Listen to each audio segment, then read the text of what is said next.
Hola Facundo, bienvenido. ¿Cómo estás? ¿Todo bien? ¿Dijo? Bueno, él es un abogado que está colaborando con la reforma laboral y recién lo último que dijo a mí me parece interesante como primera pregunta, que es el... Hola, ¿qué tal? Se van a saludar en cámara. Bueno, se cruzan, el director nos va a odiar, pero ahí está, se conocen. No, nos conocemos bastante, pero además yo negocié una cantidad muy importante de convenios con el padre y con Pablo. Así que, del lado de las empresas. Con Huguito, seguramente. Y bueno, Huguito en alguna medida, y lo digo respetuosamente, es discípulo mío. Porque, claro, porque... No sé si le va a gustar. Porque no solamente, no sabemos por qué. solamente yo lo entusiasmé para que sea abogado, sino que además le puse un escenario para que él pudiera desarrollarse como profesional y hoy es uno de los mejores profesionales del mundo sindical. Me interesa esto, pero pará, aparte de este momento que es interesantísimo, una cosa para los que no entienden, vos estabas del lado de las empresas cuando negociabas con... Por supuesto. Claro, por eso digo, me parece bueno el comentario. Hay que decir dos cosas de Hugo Moyano que son muy importantes. Sí. Ellos lo llaman y yo lo entiendo, códigos. Pero la palabra de Hugo Moyano tiene más valor que lo que se escribe. O sea, él siempre cumplió con todo lo que había convenido conmigo verbalmente en las negociaciones y después se convirtió eso en una negociación muy fluida que evitó enorme cantidad de conflictos. Ahí está. Así que un gran gusto. Muchas gracias. Permiso, hasta luego. Gracias. Es imposible tener un Moyano y un abogado laboral y que no haya algún vínculo. No había manera. No había manera. Pero bueno, ahí Julián lo último que dijo, que es la primera pregunta que te quería hacer, es la ley laboral vigente desde 1970.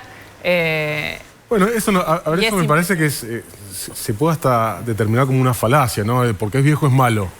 No es siempre así. No, pero pongo un punto. Sí que el mundo laboral... Ni todo sí, ni todo no. Sí. A ver, lo cierto es que hay muchos aspectos que se pueden discutir. Seguramente a muchos no les gustará. Yo recién me reúno con Cristian Jerónimo el martes, que es uno de los secretarios generales de la CGT, para poder charlar y ver cuál es la postura general que toman las organizaciones sindicales, pero bueno, yo quiero estar en línea, ya fui bastante díscolo de la CGT durante mucho tiempo, bueno, hay que dar oportunidad a las nuevas, las nuevas caras para ver qué postura se tiene con esto, que es una discusión que en algún momento iba a llegar y que está bien que llegue, Entendemos el apuro. Como dije y lo repito, a muchos no les va a gustar, muchos no quieren. Me parece que negarse a una discusión que naturalmente te la está planteando la realidad es un poco de tosco, ¿no? Bueno, esa es la primera pregunta. No de Agustín, ¿no? De tosco, digamos. No, pero es la primera pregunta, que es la CGT, ¿qué posición te parece que tiene que tomar? Digamos, siempre era como algo en donde ni habría la conversación. Tal vez por el marco y las circunstancias de un gobierno que no ha sido...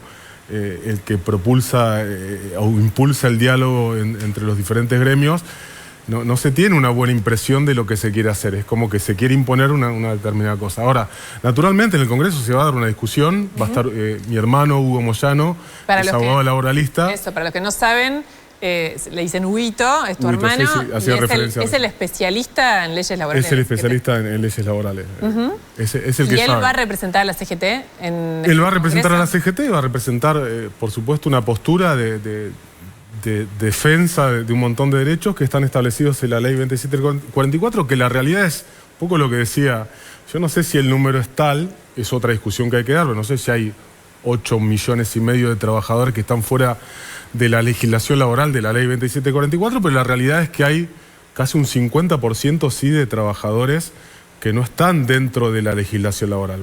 Porque digo, no sé si son 8 y pico, porque si no serían 16 millones de trabajadores dentro de la legislación, y no creo que ese sea el número. Pero más allá de eso, la realidad es que la mitad están en negro, eso es lo que casi la mitad están en negro según los números que tengo yo, pero es también discutible, ¿no? Es ver cómo mide cada institución. Bueno, la realidad es que hay un montón de cosas. Recién hablaba de este famoso fondo de cese laboral, que es un poco copiado del régimen de la ley 2250, que es la ley que regula el trabajo de la construcción. Y cabe destacar, y esto no es de ninguna manera una crítica ni al gremio de la UOCRA ni nada, pero es una actividad que tiene, por tareas muchas veces que no se dan en empresas grandes, tiene una registración laboral muy baja. Tiene hasta un 70% de trabajo no registrado. Entonces digo, no se puede plantear esa base de cálculo o de forma de la indemnización como una solución al problema de la informalidad laboral. Por eso digo, pero y otra discusión... ¿No está en Brasil también el fondo es ese? ¿No es como un modelo? Yo te hablo de la Argentina, cómo funciona la actividad particular de la construcción y por qué esa actividad en particular tiene esa forma, ese método. Porque es una actividad que se le llama a los trabajadores golondrina, a los trabajadores de la UOCRA, porque trabajan temporariamente y como trabajan temporariamente se aseguran un aporte. Vos recién decías, o ustedes decían, ¿de dónde va a salir eso? Lo pone el empleador. Y muchas veces el empleador plantea, yo prefiero ponerlo de a poco por mes y no todos juntos. ¿Sabes cuánto pone el empleador el primer año por la 2250? El 12%. Sí. Digo, ¿van a estar dispuestos los empleadores argentinos de poner el 12%? Bueno, aparentemente el 8,33%, el 8% lo ponen al segundo año y después hasta los 5 años es el 8% y después del quinto año en la construcción es el 5%. Ahora, el cálculo más o menos aproximado que te da, lo que te daría la indemnización por despido es el 8,33% mensual que tiene que poner el empleador para más o menos empatar lo que sería la indemnización en el caso de una desvinculación laboral. Por eso vos lo que decís es, si fuese el fondo, para que la gente entienda, porque yo sé que esto genera también entre angustia y confusión en la gente, que son los que están mirando a ver si pierden o ganan, ¿no? Porque a todo el mundo le pasa que es esto que me va a generar, que trabajo 18 horas por día, no para tengo aclarar vacaciones. Esto, los trabajadores que ya están dentro de la ley 2744, ya está, digo acá porque están salvados. Con esto pierden. Con esto pierden. No, pero le están modificando determinadas cosas, después habla del convenio colectivo, después se mete con la tercerización laboral, una cuestión que yo he trabajado demasiado y mucho, he presentado un montón de proyectos. Dice que cuando la empresa tercerizada o subcontratada no trabaja para la actividad específica y es una actividad accesoria, no tiene la responsabilidad solidaria la empresa que subcontrata. Sí, eso es una gran discusión. Y tampoco ese trabajador que trabaja en esa empresa tiene la posibilidad de ponerse como delegado. Está bien. Pero una cosa, Tato, que sobre esto que me parece importante, que es todo esto termina siempre en la justicia laboral y ahí el trabajador gana. Sí. A ver, la realidad es que... ¿No? No, eso no sé. El trabajador gana... depende. En la justicia laboral. En la justicia, pero los trabajadores hay cada vez menos los trabajadores pierden. O sea, lo que queda claro, la realidad es que el trabajador pierde porque hay un 45% de trabajo no registrado. Esa es la reforma laboral, de hecho. Eso. Yo lo que digo, a ver, y esto es un mensaje para nosotros los peronistas, los que nos consideramos peronistas y los que dicen que son peronistas.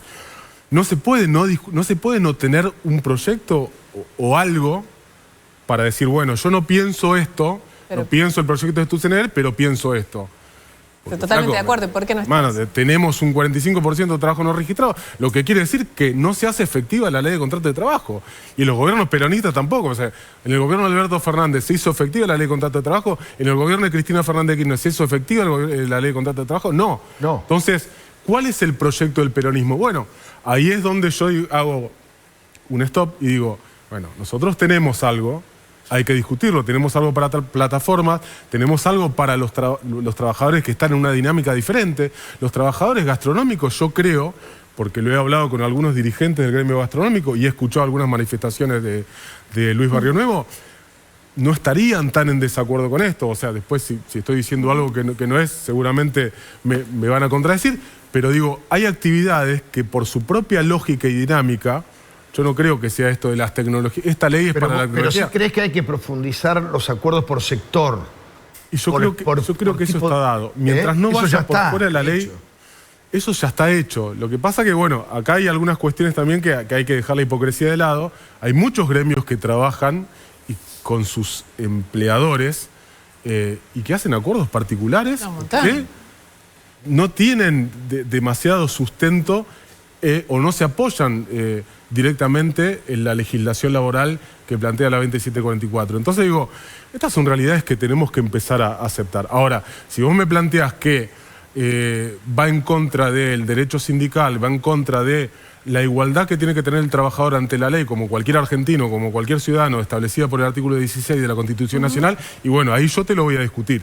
Ahora, lo que nosotros no podemos es negarnos a un debate que hace 20 años que se tiene que dar. Totalmente de acuerdo. ¿Vos creés que la CGT ahora va a dar ese debate como con razonabilidad y no con directamente... a ver. Digo, lo que vos querés lo tengo claro. Que, a ver, digo, si lo vos que me decís con racionalidad, sí. Razonabilidad o racionalidad, y bueno, si vos me presentás el proyecto de Stusener y no voy a ser demasiado racional si vos me estás planteando una irracionalidad. Ahora, si tenemos el proyecto de esta Romina 10, se llama, y bueno, desde su postura, pero plantea muchas cosas que se pueden discutir, yo estoy dispuesto a discutirlas.